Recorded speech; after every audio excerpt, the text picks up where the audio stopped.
All right, and we are live. Welcome to episode number 2 of the State of DeFi. I'm your host, Rocky Rock, here with the Injective team. And I'm super excited for today's episode because we have someone that both has experience with Injective, but also has a unique perspective with regards to traditional finance as well. And so I guess without further ado, I'd like to introduce our guest for today, Guru from the B3X team. Guru, do you mind just giving the audience a quick intro on yourself? Sure. First of all, thanks for having me, Rocky. I'm very excited about this discussion on state of DeFi and a couple of other subjects that we will be discussing. So, hi everyone. My name is Guru, and I'm the co-founder and CEO of B3X.ai. So, a little bit brief introduction about what B3X is all about. So, B3X is an on-chain derivatives protocol building the world market for world computers.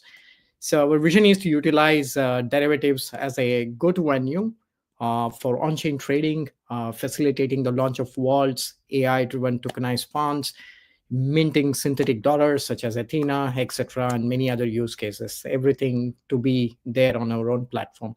So you have to see this as a kind of derivatives protocol, which is an infrastructure for many other products that can be built on top of it. Before B3X, I'm also a co-founder and CEO of bcube.ai, which is a regulated crypto quant trading platform based in Italy. So my journey has always been in financial world. So when I was 16, I first started my company, which was stock automation using SMS. So instead of trading and calling your brokers and trading back then, the very simple way to trade with very less amount of money was to trade using SMS services. So this is what I started off my journey in stock markets and financial world using technology. Later on, I exited this company, worked for Morgan Stanley as an investment analyst.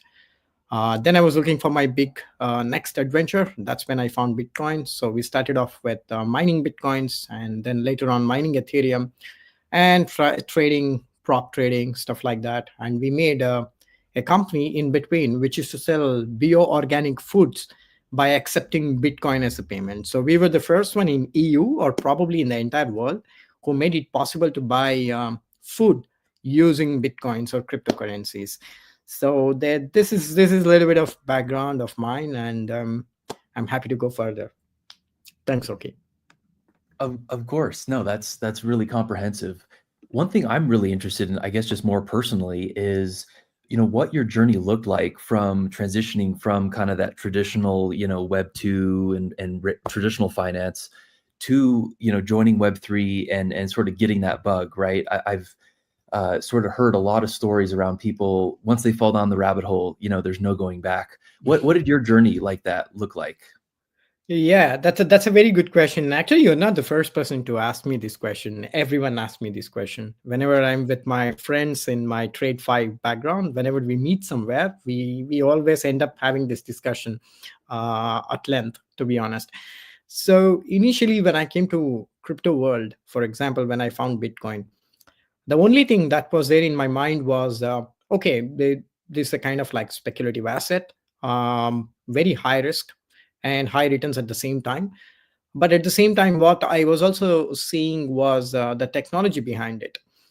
That took me some time to realize the underlying technology of Bitcoin, which is blockchain technology. But initially, I was just seeing it as a kind of speculative tool because coming from the TradeFi background, all I was understanding is the companies which has earnings, revenues, and there are dividends, there are rights issues, there are bonus issues, and how we try to forecast the earnings for the next quarters, next years. This gives us a picture of where the company is going, how well the stock is valued, and stuff like that one in traditional finance. And especially some of the sectors like interest rate sensitive sectors like real estate, or some other thing like when the policy of the country is changing towards technology. So we can weigh a lot of factors when we speak about stocks or when we speak about companies. But when it comes to crypto, like there is no such kind of analysis. So here we have more of blockchain analytics, on-chain analytics, sentiments. So it's entirely a different ball game. Maybe there are so many projects which is doing very good in terms of finance, but they never get that kind of visibility like the way some other projects gets, because they have the hype factor. So it was completely different, and I just felt like from city I just transitioned to a jungle, to be very very honest in the beginning. But it took me some time to see and analyze and understand how blockchain works and how crypto companies works and how they can be valued as much as we can, like in our own ways, because there is a different type of fundamental analysis of crypto, and as compared with traditional finance, because the token burns, the tokenomics, the release of the tokens on certain period of time, like the lockups or whatever it is, the vesting periods, and how much adoption the chain is getting, or how much adoption a particular startup or like a project is getting, and what will be its implication on the token price, and how well this is going to work. So there are a lot of metrics like which took me some time to understand, but for sure, like it was not so easy in the beginning. Understood. Yeah, I think that's a very sort of common answer among people that have sort of been part of that very high up in these traditional financial firms, like Morgan Stanley, like some of these other large asset managers, banks, things of that nature. And it's like going from something that's been around for hundreds of years at that point, right, and joining this Wild West. Nobody has a playbook for anything. Everyone's kind of still trying to figure it out. It's quite the ride, isn't it? It's one of those Absolutely. things where we're all in this together, trying to kind of figure out what this future of finance looks like. Hmm. And so definitely excited for sort of your perspective here. And one thing I did want to just touch on briefly is obviously the launch of B3X on Injective. Do you mind maybe just giving people a bit of background on sort of 3X and what the integration with Injective looks like, and sort of how they can, become their own quant? But yeah, I'll leave it to you. Yeah, sure. So always we had this vision of having the world derivatives markets. So when we say world markets, it's very different from just a perpetual contracts that we see on any other platform. Because for me, world markets means anything that is tradable in the traditional finance, or anything that is tradable has to come on chain. So the biggest market in the whole world, as far as trading is concerned, is not crypto, it's not stocks, it's forex trading. So this is what like many people don't know in crypto, that forex trading is the biggest trading compared to any other asset classes by far. So we were always looking for that kind of infrastructure, like where we can have stocks, we can have commodities, we can have forex, we can have cryptos, and probably bonds, and hash rates can be traded, memes can be traded, cultures can be traded, predictions can be traded, interest rate yields can be traded. Like you can speculate on how much will be the Ethina yield in the next week, or it's kind of like a futures contract. Like you can do so many things in DeFi. So this is a vision that we had, and we were looking for a chain like which can handle this type of platform. And the first thing is like we chose Injective because Injective has like very, very, very low, ultra low transaction fees of 0.0003 cents, to be very precise.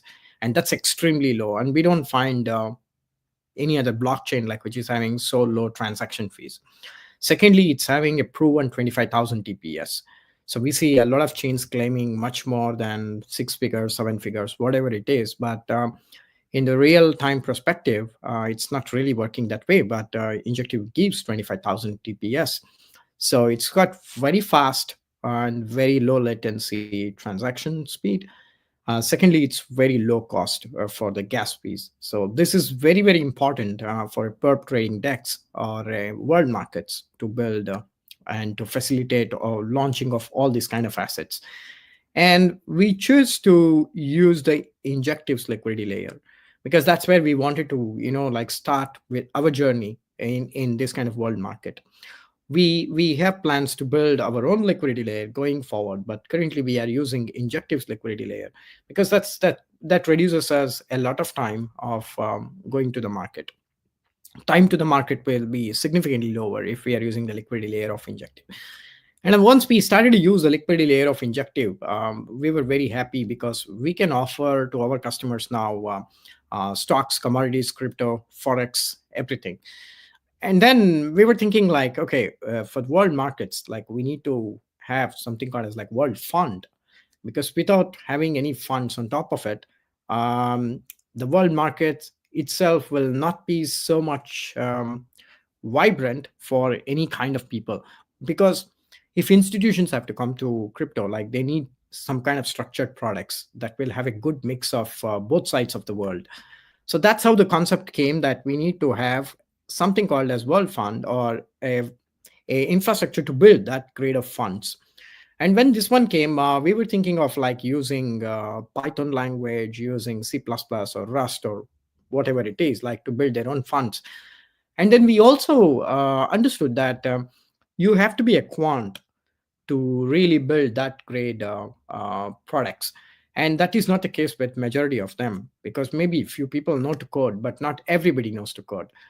So this brings to now AI Fund Builder, the question of why AI Fund Builder. Um, AI Fund Builder allows you to build your own tokenized fund by just writing prompts in English or in your own native language. So if you want to write in French, if you want to write in Chinese, if you want to write in Japanese or Arabic or Russian or any other languages, you can build it in your own language. And once you build your own language, the prompt like write me a long only strategy on Ethereum, no short positions, moving averages, just like trend following with daily frequency. So you are specifically writing what type of strategy you want. And once you write this, and once you try to generate the codes, you will be able to see the codes in Python. So the just one sentence got transformed to Python codes, which otherwise takes like few days or few weeks to make it. And then once you do that, you can validate your codes and you can backtest this entire codes against historical data. So once you test on the historical data, you can see what type of results you are getting it. If you're happy with that, then you can deploy the fund. And the entire cycle of this, from writing a prompt, generating the codes, backtesting, and deploying, can be done within 3 minutes. And there is no such platform which is allowing anyone for a no voice to write and to write their own strategy in plain simple English prompts, or it's in your own native language prompts, to generate that kind of strategy, to develop your own fund and to launch it on the platform. So all the things are extremely possible, and Injective plays a vital role here. Excuse me. So when you are deploying the fund, it is an on-chain fund, which means it's non-custodial. Nobody has custody over your funds. It's completely trading on smart contracts. So this deployment normally takes some time, but on Injective, it's super fast. So we tried these things in the past, and we concluded this is the best platform to be, and this is the best chain for us to be. And that's why we selected Injective, and that's how our AI fund builder is going to work. You can just write whatever you want to write, whatever type of fund you want. And once you do that, you will be able to backtest your strategy or your fund against historical data. If you like it, you deploy. If you don't like it, you can still modify it. Just go through the codes, and there will be some values like 20, 30, something kind of values, and you just try to play around that one.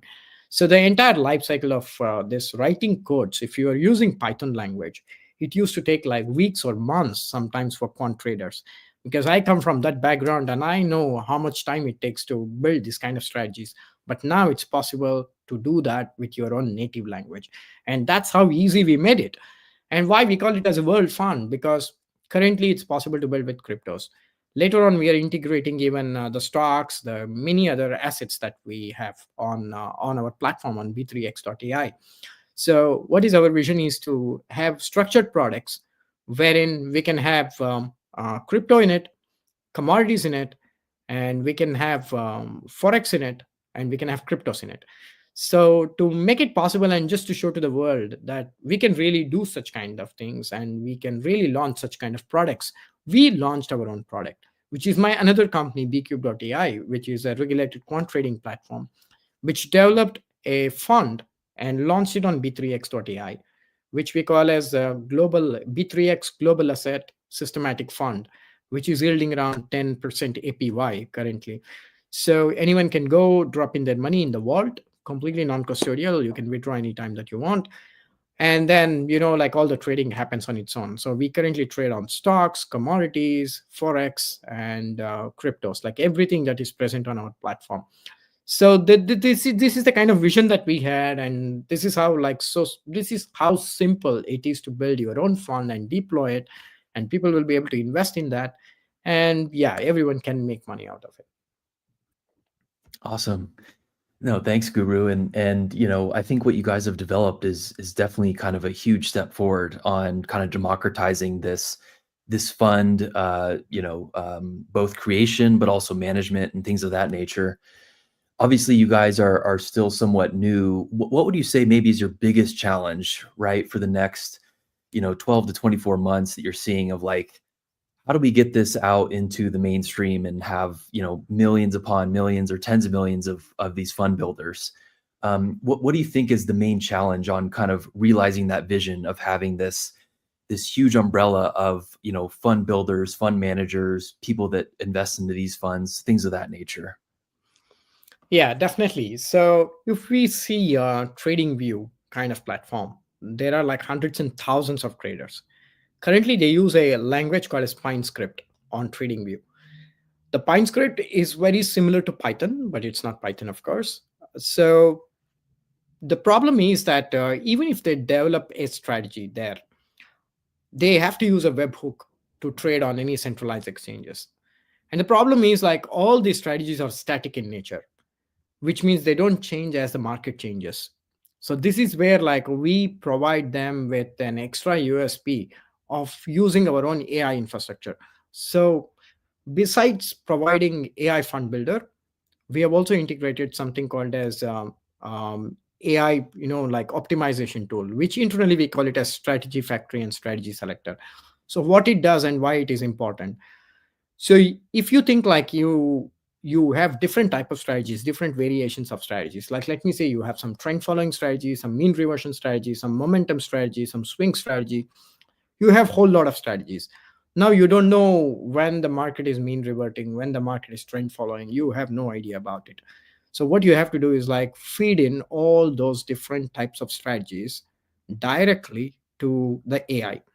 So once you feed in like different types of strategies to AI, then AI will create hundreds and thousands of strategies out of these strategies that we are giving it as an input. And when we provide this hundreds and thousands of strategies on this on this AI tool, then it picks the best strategy which is performing for that particular day, which means it sees the current market trend and it picks up that. So this is the kind of like a narrative, and this is what is our major USP that we are currently speaking with the fund managers. So initially, like how we are going to launch it is bcube will be launching our own few structured products. Something can be based just on crypto, something can be based on only stocks, for people who like only stocks and that kind of risk appetite, and something like a mixed one which we have already launched, systematic trading, which can long and short both. And something we will launch a very different kind of structured products, wherein like people can almost predictable but very small returns, they can get something which is a typical DeFi setup. So this is how like we are trying to onboard people from our bcube community and other community like who are already on b3x.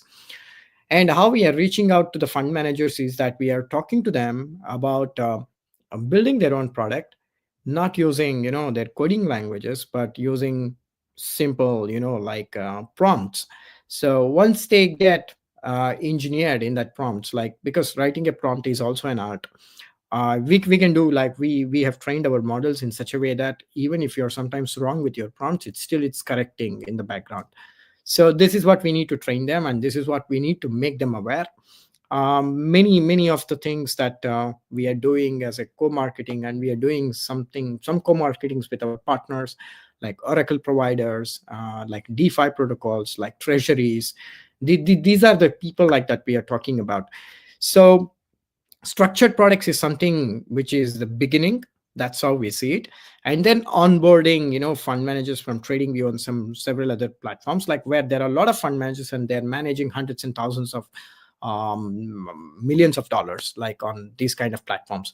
So once we onboard them, they have their own community. So they will bring in their own community also by saying, okay, on TradingView, this is how it was working, and the profit sharing and everything was bit complicated through centralized exchanges, and you had to pay subscription and all those things. Now look at this. Here is b3x.ai, where everything works on smart contracts. So all the profit sharing, performance fees, and everything will be paid through the smart contracts itself in a very easy way. So this is how we are thinking of like onboarding new people. We are also making like several other promotion campaigns on our end, so that we can onboard more and more new people onto the space. So even if we have like just 100 fund managers, that's more than enough. Actually, to be honest, like we are not focusing on thousands of fund managers, because we are focusing on those 100 who are really very good, because it's about quality over quantity.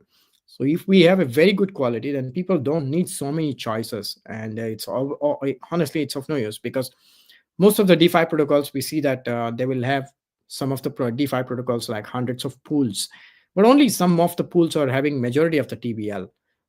So in my opinion, like 20% of the pools will have 80% of the TVL, and other 80% shares that 20% of TVL.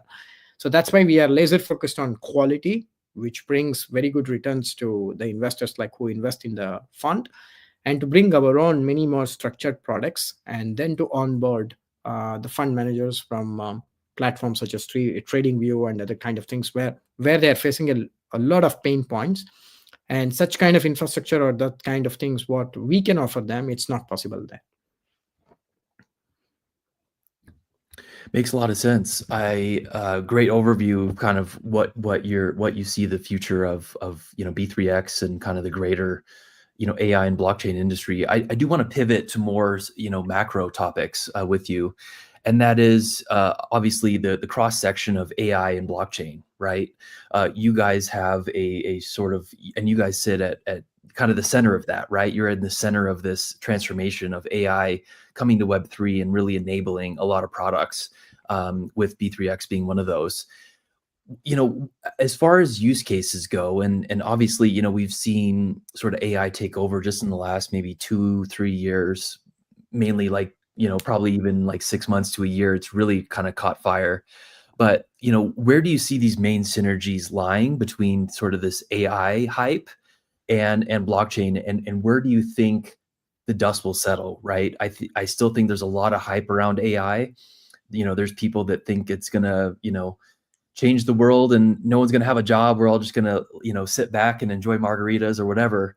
But once the dust settles, where do you think the biggest synergies between AI and blockchain are going to be? Yeah, I think you made a very interesting point there. As the dust settles, so that's really important, because that's what people are not really thinking about that settling of the dust. Because currently, if you see the AI overall picture, 80% of them are just garbage or something which doesn't make sense. Because we see like a lot of AI agents coming everywhere, but nothing is really solving the real problems. I If it doesn't matter whether something is AI or blockchain, it has to solve problems, real world problems. Because when it is solving real world problems, then people will be more open to paying for that kind of products, and that's how the technology will get um, its name, and that's how it's going to help the entire humanity. But what we are seeing is like mostly things are more hyped and not getting into the real substance. So that has been a very big pain point in AI, like honestly. But there are some ways like where AI and blockchain is playing a very good role. For example, I can tell you how we are doing at B3X, like how the AI component comes into picture. First of all, our LLM models is purely AI, and our optimization models, like which optimizes your strategy to the current market condition, that is an AI. We are also integrating sentiment data and several other things, which is part of reinforcement learning. So even that is part of AI. And we have one more thing, which is AI agents part. So how we are doing AI agents is, everybody are using fund builder now, AI fund builder, using that prompts, and they are making their own strategy. Imagine like, everybody who is making a successful strategy, who are developing a successful strategy, and which is in the production for some time and it's really doing good. um, these kind of strategies, they can contribute to one library, what we call as like quant agentic library. So all these successfully performing strategies are straightly going into quant agentic library. And in this library, we are collecting hundreds and thousands of such kind of strategies contributed by everybody, every single user. Whether if it's a good strategy performing very well, it just goes into quant agentic library. So once it goes there, it is full of those kind of good strategies that is working very well. So some of the strategies might be trend following, some of the strategies might be mean reverting, something like complementing each other, but completely different from one another. This kind of strategy, when it is getting accumulated in this library, these libraries will be connected to an autonomous AI agent, which means this AI agent will behave like a fund manager based on all this successful data it has. And based on this successful data, it will create its own fund on B3X completely autonomously. This is not just a science fiction, because Truth Terminal, there is a project by name Truth Terminal, where A16Z founder gave it $50,000 and it made him $1 million of profits on that capital what he gave. And it's entirely possible. So what we are doing is like feeding in all good strategies that people have developed to this particular AI agent. It has several, a lot of data agentic, quant agentic libraries is having like hundreds and thousands of very, very good strategies, very good historically performing strategies. And based on these strategies, these AI agents will make their own decisions and they will manage their own funds. So this is how like kind of like a very elite fund can be created by AI autonomously. So this is something like what I call it as like AI blockchain intersection in our case. Of course, like there are so many other types of AI blockchain intersection that can happen. For example, now some of the security agencies or like security companies, like cybersecurity companies, are using AI to monitor the risk for the smart contracts, or the threat assessment of the smart contracts in real time. So what AI is looking for is that if there is any threat in the smart contract, if there is any bug, whether the pool can be drained. If there is something, like it will issue a red flag, and we can just go there and see like what's going on, and if we can do something with that smart contract even before the hack happens. And there are a couple of other things like that can be done. I mean, even when if it is a hack, for example, someone has put in some money into a vault, so we know on the blockchain who has actually put it and who actually is the owner of that money. Obviously in DeFi, like if we have put in some amount of money using one wallet, we cannot withdraw that money using some other wallet that we have, even though it belongs to us. So in that way, if there is a hacker's wallet suddenly entering into the pool, so in the real time, the AI can predict the threat and it can block that transaction. So there is a lot of things that can that can happen between AI and blockchain intersection, and this is going to be a like very, very hot topic. Also, like if you use blockchain to record and verify AI decisions, then it adds a layer of explainability and transparency. So this is what I call as like trustless AI decisions. So trustless AI decisions is debated a lot, because people are still scared about making some bad decisions, and also about AI hallucinations, as we call as, like, because sometimes like AIs can go off track, and we have some incidences like where some of the people even scammed AI they made them to believe on something which was not true, but AI believed it and it sent the funds to them. So there is a bit of a risk, but I think as we go more and more further, the trustless AI decisions will be something which is more and more, popular, and it's going to gain a lot of traction. Because what I was talking about, this quant agentic library, is also part of that trustless AI decisions, because all the decisions are made by AI, and there is a layer of explainability and transparency, as I call us. So everybody can see that on chain. And also, like like data and integrity. This is also something that where blockchain and AI can play a huge role in, because blockchain always verifies the authenticity of data used to train AI models, and eliminate any kind of tampering risk, as we call it as. And some projects like Sentient and others are actually working in that direction. So I see a lot of things that is going to happen between AI and DeFi. And one of the things what we are doing, for example, at B3X is we are developing something called as like quant oracle. Like it's called as like a oracle, but it's not the oracle like what you see normally on the price, like chain link or something like that. This is a different type of oracle. So what we do in this one is like, you have to, as a user, feed in your criteria, or you have to write your criteria, like what's your age, and what type of investment you would like to make, what is your risk appetite, um, and what kind of cryptos you would like to trade, and what is your goal with these investments and everything. Once you give all this kind of information to it, then what we call as like fund oracle internally. So in this fund oracle, like once it gets all the information that you have provided to it, then based on your own criteria, it is going to select those kind of funds, and it is going to invest in that fund. And tomorrow, if the fund is becoming a little bit more riskier or less riskier compared to their own definition, then the fund will automatically move to some other pool, like where it makes more sense for that money to be there. So this is something like where smart contracts are involved, and it's happening on chain, the blockchain, and ultimate decision is taken by AI. So there are several things that can happen with AI and blockchain, and this is going to go parabolic as we go forward.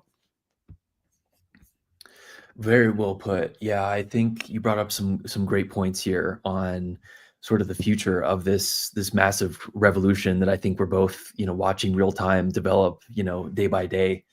Switching topics a little bit, I still want to kind of keep it at the macro level. Obviously, we saw, just a few weeks ago, the tariffs here in the U.S. Get enacted, right? And we've seen, a number of, well, actually, the world kind of take notice, right? And start to, in some cases, panic, and in other cases, just are confused about sort of what the future is and what the future holds, right, with regards to kind of the rest of the market. So in your opinion, how do you think these tariffs are going to affect kind of the world, and maybe also crypto more generally? And where do we kind of go from here with these things that are only like a few weeks old, these tariffs that have now been enacted are in full force? Do you think they'll sort of stick around for a while? Is it just a blip on the radar? What are your thoughts? I think what decision that President Trump is going to take, nobody knows it. It's a $1 million question. So we cannot really comment on how long it's going to be there, and whether it's going to be there at all, or whether it's going to really happen. But what we have seen so far is like, yes, there are tariffs, which has like both positive and negative sides to it. We have to look at like both the sides of the tariffs. In the short term, like for example, let's take like crypto industry. Majority of the mining machines or like GPUs comes from China or any Southeast Asian countries. So if the tariffs are so high, I think like shipping cost for this rigs is going to be very high also. So if people want to import that to United States, and they would like to have mining rig there, because everybody were under the impression that under Trump's rule, like, it's going to be very crypto friendly. Maybe it's crypto friendly. We are seeing many things happening in that direction also. We can't deny it. But with these tariffs, it's getting inversely impacted for crypto, because maybe many companies were moving to US thinking like it's going to be very crypto friendly, and now they wanted to set up their mining rigs and stuff like that. But because of the tariffs, it will be very much affected. And one of the topics that we were discussing a lot today was AI. So for AI, we need a lot of things that depends on the import. For example, majority of the semiconductors comes from Taiwan and again like China and these kind of countries, and all those semiconductor chips, everything which is very very important, and not just for blockchain world but for several other defense and R&D based things, and even these things are going to get expensive. So this is going to drag down a little bit of innovation in emerging technologies because of lack of availability, or people showing like low demand, or people showing like low interest because of the price which has become so expensive. And if you have to buy in scale, then it's going to cause a lot of problems. And also like one of the things is because of this geopolitical uncertainty, it's scaring a lot of investors. So investors can be like someone who just puts their money in crypto. That's one type of investments. Another type of investment is also about VC investments, like that comes really into crypto. Because currently, if we see the VC fundings have been down 30%, like in the last 1 month or so, that's because markets are not performing very well. And why markets are not performing very well? Because of uncertainty that's going on geopolitically. So until the certainty and this kind of stability returns to the world, I think there is going to be a lot of instability. So this is how it derails a little bit of crypto world, and yeah, overall financial system. And I said like there are some things like which is going to be positive also. So let me come to that positive side. you know um, Now all these things are happening in a centralized system where there is a government which controls the monetary policy, which is going to make a taxation, which is going to put a tariff on other countries, and everything is possible. But if you see the fundamentals of crypto, that is decentralization, which is stateless, which means like no one is controlling it, and there is no centralized entity. It's completely decentralized. So I think this is something like even people in traditional finance, they should start to realize it now, and it's high time if they don't realize that there is this element of fragility in a centralized system that we don't have in decentralized system. So this can be a wake up call, directly or indirectly, for everybody to understand the importance of decentralization. And even if you see, for example, forex and everything is going to take a massive hit because of the tariffs. We are already seeing that in China and in Asia and several other parts of the world. So the best hedge against these kind of things will be undoubtedly Bitcoin. So money will come into Bitcoins, money will go into stable coins, for example, or some kind of tokenized commodities. So like gold, for example, because gold is hitting a new high. It was just at a new high, like $3,500, like a couple of days ago, which hit an all-time high, which is totally understandable, because when the whole system is completely unstable and unreliable, then gold is something which always gains value. We always argue that Bitcoin is a digital gold and money has to come. It is coming, but not at the pace like how we imagined it to come. Because even during the COVID-19, we saw it like when the COVID happened, everybody were expecting that kind of black swan event to happen, and everyone were expecting all the money is going to flow to Bitcoin now, and this is going to be the best hedge, and that has not been true so far. But I think the way how Bitcoin is holding and not falling so much, but just hovering around that $80,000-$90,000 mark, which is far more stable than many other currencies in the world. And if you see the inflations in some of the countries like Turkey, or like Pakistan, or like some other countries in the whole world, like where they have, or Venezuela, they have like double digit to triple digit inflation, but we don't have that in Bitcoin. So I think like there'll be a lot of demand now, at least coming from those countries like where there is huge problem, into non-sovereign store of value, than going into their own currencies, or getting subjected to all these fluctuations in their currency. And I think like on-chain finance is going to become very big now because of all these tariffs and everything, because people will start to deal with with bitcoins or with stable coins, because cross-border payments and everything can be a little bit disrupted because of this tariffs, and we don't know like what other kind of things has to come. So once again, it is largely uncertainty and instability that is being caused by all these tariffs.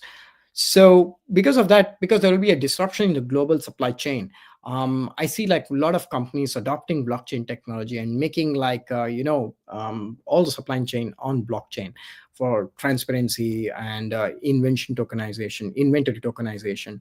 So once all these things happens, like everything comes on chain. Some of the major things that I've also observed is um, some of the countries are very pro crypto now, and some of the countries are getting into that zone, and some of the countries are not. Now let's see the countries like which is not so friendly. Now if those countries are subjected to tariff, I think it's a wake up call to them as well, because now they can clearly see that many things can happen, and many things are uncertain in this world. So if there is crypto, then it is going to make this situation much more easier than being like dealing directly with the sovereign currencies and other kind of things like normally which happens in the world. So I think like even those jurisdictions which is not friendly towards crypto, maybe they will wake up to this one, and regulatory things will become more easier. So I think like this is going to redefine how we trade, how we are going to move the goods across the borders, and how we trade with them, with the currencies, and how exactly we transact with that one going forward. So I think it was a kind of wake up call. uh, it's going on, and I think like it's going to change certain perspective, especially when we are seeing big people like big banks and big hedge funds coming into crypto. I don't think like they're coming in just to make some profits by investing in Bitcoin. They have a very bigger vision to it. I think that that's going to happen sooner or later. Very interesting. Yeah, I had never really heard it put that way with regards to, on the front end, there's going to be sort of a lot of regulatory clarity that comes to the space that is very helpful, and I think is going to help sort of teams navigate sort of more efficiently and with sort of a better eye on sort of what can and can't they do. But then on the backside, it's really interesting. You brought up the whole, obviously tariffs on the GPUs and the semiconductors, and how that actually could have a huge effect on just like getting the tools necessary to run a blockchain or to run an application. If you require those, it's going to be more expensive, these days if these tariffs hold. So very interesting how there's kind of positives and negatives on both sides of the equation here. You did bring up a little bit with regards to, obviously institutions now, I think, have, with the regulatory clarity, a lot more incentive to get into the game, right? If they're not already. You brought up that there was many teams that have kind of been piling on. Obviously, we saw the Bitcoin ETF launch last year. Earlier this year, in fact, I think it was about a month ago, we see that now banks can now custody crypto. There's like a lot of things that are happening in quick succession that are kind of opening the doors for this more institutional based DeFi landscape, right? And so I'm curious, obviously, with your TradFi background and sort of working with the Morgan Stanleys of the world and other, large banks and things of that nature, where do you see the most traction with regards to institutional DeFi? Like where are they allocating their time, their money, their resources in this sort of larger DeFi landscape? Yeah, that's a good question once again. So to begin with, like we always see platforms which has been built only for institutions, and whether it's a derivatives protocol, whether it's a options trading, or not just perp trading, like so derivatives trading, or like DeFi itself, like DeFi, which is meant for institutional grade stuff like that. But have we seen any institutions there? I don't think so. It's not happening the way like how people thought it is going to happen, but institutional adoption is definitely happening. Now, if the question is like where is it happening, it is happening in RWA space.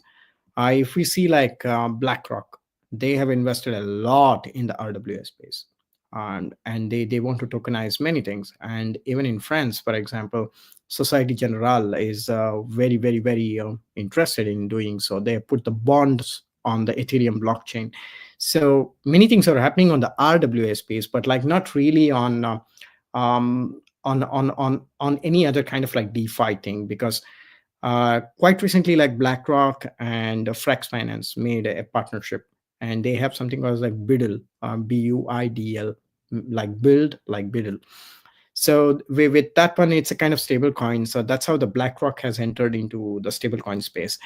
When I speak about like real world assets, like mostly they're looking to tokenize the bonds, tokenize the equities, real estate, fractional real estate availability for institutions. Yeah, like I mean, institutions are like for example, one of the largest chains has made a couple of partnerships with the real estate companies in Dubai, because they want to tokenize, and they want to like fragment all this real estate like which is there in Dubai, and they want to tokenize it. So this is where like most of the liquidity is flowing, and we don't hear much more things. And also there is like some kind of compliance factor, like when we speak about institutions dealing with decentralized finance, because decentralized finance is a kind of gray area where you don't need any KYC, KYB, nothing, and you can just log in with your wallets. You can integrate and you can do whatever you want to do. But when we talk about banks, when we talk about hedge funds, when we talk about this kind of regulated companies, they can't do that. They simply can't do that. Even if they would love to, they can't just do that, because they will be monitored by the regulators, they will be monitored by the central banks, they will be monitored by the governments. It's not so easy to do it. For example, quite recently, like Aave Arc, Centrifuge, Ondo Finance, they have come up with some kind of like KYC AML compatible DeFi rails for onboarding the institutions. So these kind of things are extremely important for DeFi to come to institutions to come to DeFi, and this is what we call as like DeFi ready for institutions. So Centrifuge and Ondo Finance is doing a lot, including the Aave Arc. So these things have to be in place for institutions to come. And also like custody is something like which is very innovation. I mean, like people like Fireblocks and other people, like they're doing amazing job in providing custody to institutions, because that's something like which is a very big hurdle for institutions, like who holds the custody and who is responsible for what, and where the money is going, where it's going out. Everything can be very transparent and very secure there. And for me, like some other industry, like where I can see a lot of adoption happening when we speak about like institutional DeFi is like earning the yields. We're not seeing that kind of like millions and millions of dollars coming in, or like billions of dollars coming in from institutional side as of now, but definitely it's going to come. Like for example, B3X kind of platform, we are currently focusing on getting this kind of small asset managers, but that doesn't stop us, because our long-term vision is to have this kind of KYC, KYB policies, so that we can onboard like even asset managers from like big banks across the globe. So if we want to onboard like Citibank, Morgan Stanley, or JP Morgan, we need to have a lot of things in place. So that's what like we are working on. And when we do that, actually, then we'll be able to attract the money coming from hedge funds or asset managers, banks, and everybody. So it's a basic infrastructure that needs to be developed for DeFi to have its adoption on an institutional level, because institutions are ready, to be honest, but money is not flowing in because of certain regulatory issues, certain other rails, like which is still missing pieces of the puzzle for them to come. But as of now, what I'm seeing as a very widespread adoption by institutions is the stable coins, because many institutions are directly supporting stable coins. They're earning the yield in that way. Like we know, like institutions are involved with Circle, like which issues USDC. So they're backing like Athena, many of these banks and institutions. So this is how they are taking a kind of route. But I don't rule out the possibility of these kind of big institutions coming out with their own stable coins, so that they can deal with that one. Like for example, Ripple, they have RLUSD now, like Ripple USD. So I think like they are starting something on the institutional level. So many more people will adopt that, and I think adoption has come mainly on RWA space, mostly going into the real estate tokenization of real estate. I think the tokenization of bonds and stocks and other things will be the next big thing. And afterwards, like obviously, the stable coins will be the very big thing, because most of the adoption in crypto, to be very honest, is in the stablecoin space. So I don't see any reason like why it will not find more adoption. But besides that, like we don't see like institution adopting in that way, like how we expect it.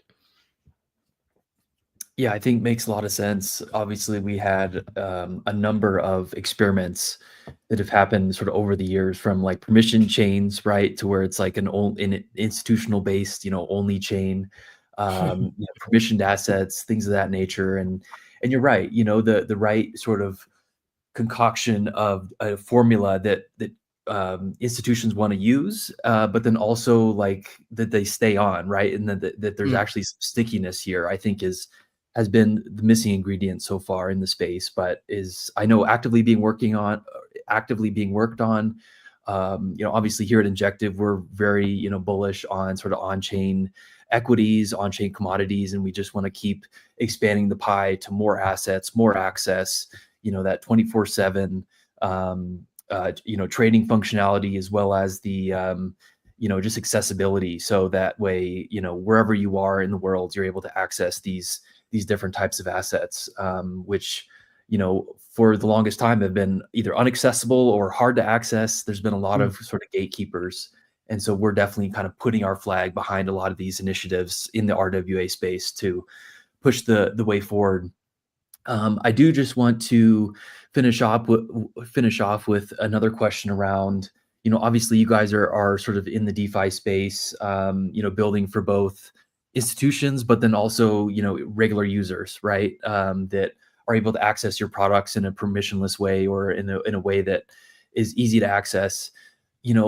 How do you guys approach with regards to, and maybe just more generally, how do you guys approach standing out and being differentiated compared to maybe other competitors of yours, or just in general, like why should people be using, your types of products versus other types of products? What's the pitch here? And what would you say to other maybe DeFi teams that are building in the DeFi space? How do they stand out in this, what I would call, very hyper competitive landscape of, you could choose 5 or 10 different solutions and generally come to the same conclusion, or essentially solve your own problem 5 or 10 different ways? What would you say to those types of people, whether they're a founder or CEO looking to stand out? yeah. I mean, like there are only two things that I can mention, because there are so many things, but two very important things that I would like to mention here, like which differentiates us from anyone else in this industry.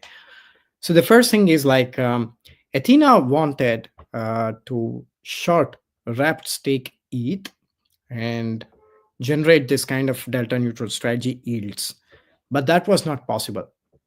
So why, we have to think why that was not possible, because there was no platform that was available to them where such a kind of trading was even possible, to sell the wrapped stake ETH and to long ETH somewhere else.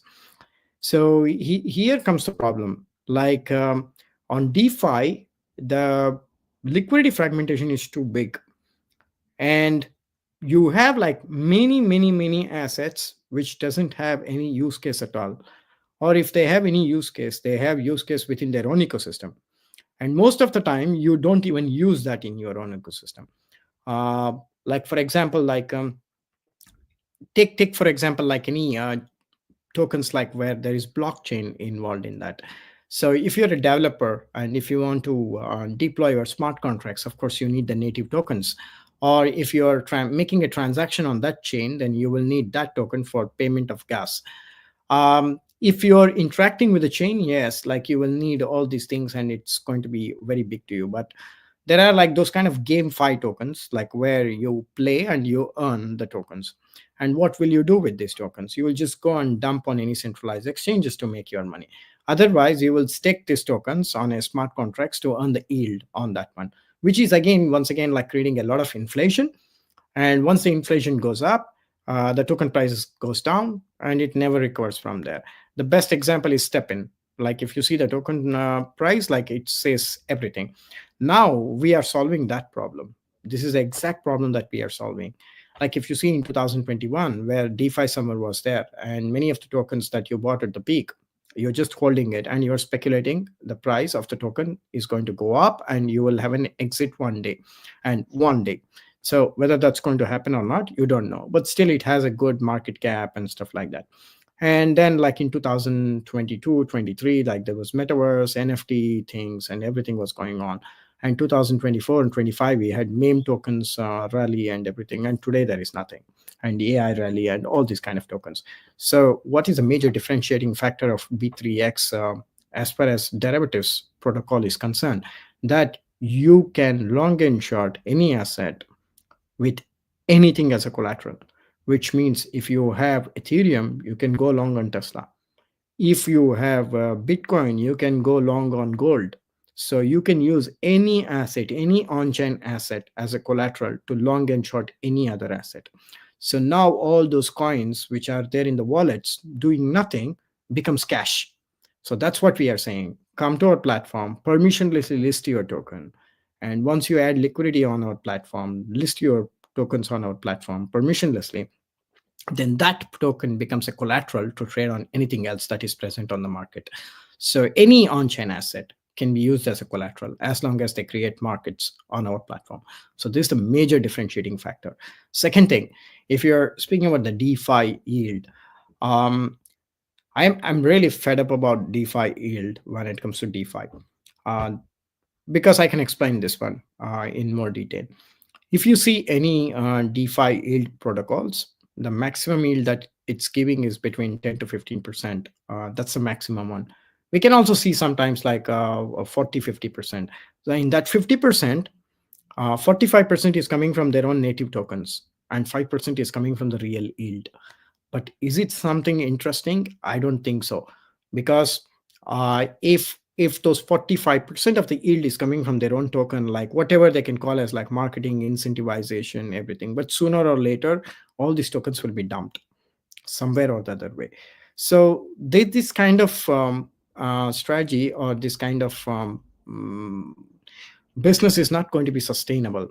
And people are not really very happy with low yields, because right now the yields are between 4 to 8% on stable coins. 8%, it depends like on which protocol, but 4 to 6% is what decently possible everywhere.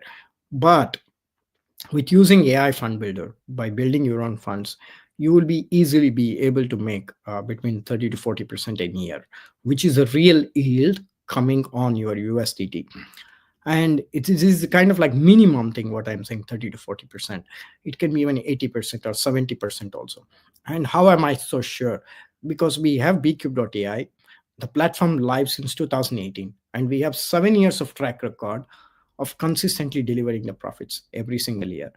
So with that experience and that background of 7 years that we have spent with our quant trading platform, we are coming out with this kind of structured products. And we are not alone. There are a lot of quant trading platforms which can build this kind of structured products also on crypto with very low risk, but with as much possible returns as possible.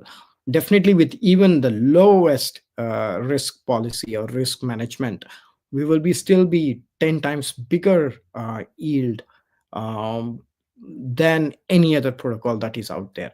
So how we differentiate ourselves is like with two things. All the assets that you have in your wallet is a cash now. This is one thing. And second thing is like all those returns on DeFi protocols, they have these problems of higher inflations, giving returns in their own tokens, and not sustainable. But we are giving something sustainable returns, a very structured products where investors can come, they put in the money on the vault in a decentralized way, permissionless way, and they can make the returns. So that's how we distinguish between ourselves and anybody else. There are like many other things that we can speak about, because we have one of the most sophisticated ADL systems, because we offer up to 1000x leverage. So if they are taking 1000x leverage, then we should have like god level ADL system, and honestly we have it. So this is how we differentiate ourselves from anyone else. That's awesome. Yeah, I think there's a lot of the kind of nuggets in there that people can learn from and understand, like how you guys are doing it, but then also take it and use it for themselves to be like, how are we going to stand out, right? How are we going to attract users, and grow this thing too? That's bigger than ourselves. It's bigger than just our little community or whatever. We are at time, Guru, but I guess before we go, I have sort of one last question. So in like 1 minute, if you weren't working on B3X, what would you be working on? And it can be either Web3 or just in general. I would be a trader. I can't imagine myself doing anything else. I've always done only financial related activities, like making investment analyst jobs, portfolio manager, or these kind of things. Yeah, if I was not doing it, I would be a trader today. I can't put myself or in any other things, because I'm not good at anything else besides what I do now. Beautiful, beautiful. Well, cool. That was a great place to end on, Guru. I thought we had a great conversation. Thanks for your answers. I think there's a lot of nuggets you dropped. So if people that are watching this, after the fact, definitely go back, go through, start from the beginning, take notes if you have to, because I know there's a lot of great things that were contained in here. But I guess before I let you go, where can people, follow you, follow your progress, and sort of help B3X grow? Yeah, they can look us up on the Twitter. Like all the links will be there on b3x.ai. So once you go there, please follow b3x.ai, and you will be updated about all the project. And on b3x.ai, you will find our Discord server. You can join our Discord server, and we can have a discussion there. I will answer myself the questions sometimes there. So come and join our community. It's going to be amazing, right? Because what we are building is not just a product, but it's a revolutionary product. Few years down the line, it is going to be a very massive one. What we are building is something which is going to change this industry forever, for good. So we are completely focused on delivering very good products that makes a lot of sense for people, and that's going to change and transform this world. And we are seeing that happening already with AI and everything around the world.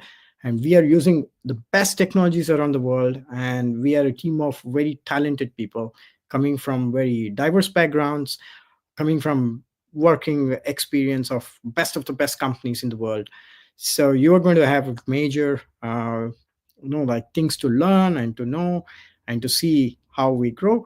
So please join b3x.ai on our Discord, and follow us on Twitter. And you can also find me on Twitter. My Twitter ID is like at guru, guru underscore b cube, bcube. So you can follow me. You can follow our official handle of b3x.ai. Cool.